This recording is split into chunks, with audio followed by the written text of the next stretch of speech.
پہاڑی زبان میں اپڈیٹ سنیے۔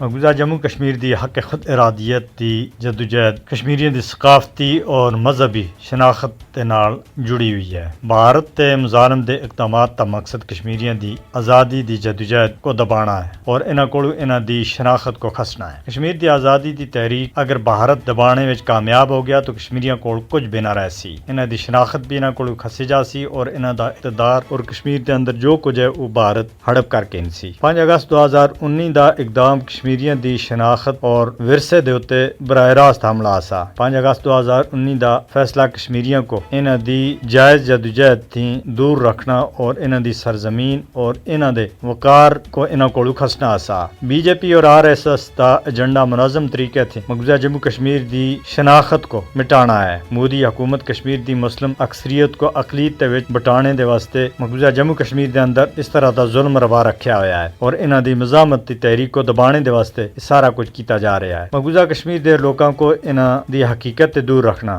مقبوضہ جموں کشمیر دی کرنی شناخت کو مجروح کرنا اور بھارت اقوام متحدہ دی قرارداداں اور بین الاقوامی قوانین دی سراسر خلاف ورزی کر رہا ہے۔ مقبوضہ جموں کشمیر دے آبادیاتی منظرنامے کو بٹانے دا مقصد یہ ہے کہ مقبوضہ جموں کشمیر وچ عالمی برادری دی مداخلت بھی ختم کیتی جلے اور کشمیریاں دی مداخلت بھی ختم کیتی جلے۔ بی جے پی اور RSS کشمیر وچ ایک ہندو تہذیب کو دوبارہ مسلط کرنے دے واسطے دن رات کوشش کر رہی ہے اور اسلامی ورثے کو ختم کرنے دی کوششاں جاری ہیں۔ کشمیریاں دی مزاحمت مقبوضہ جموں کشمیر وچ بھارت تے منصوبیاں کو خاک تے وچ ملا رہی ہے۔ ثقافتی اور مذہبی شناخت کو برقرار رکھنے دے واسطے کشمیریاں کو چاہیے کہ وہ بھارت دی یلغار دے سامنے بند بندن اور ثابت قدمی دے نال اپنے ورثے کو بچانے دے واسطے ڈٹ جلن۔ مقبوضہ جموں کشمیر دے اندر ظلم اور ستم انسانی حقوق دے عالمی اداریاں دے واسطے ایک لمحہ فکریہ ہے۔ انہوں کو چاہیے کہ کشمیریاں دے بنیادی اور پیدائشی حقوق دے واسطے کھل کے سامنے آن اور بھارت کو اس ظلم تے روکن۔ مقبوضہ جموں کشمیر وچ بھارت بین الاقوامی قوانین دی جڑی خلاف ورزی کر رہا ہے اس دے بارے وچ بھارت تے پوچھا جانا چاہیے۔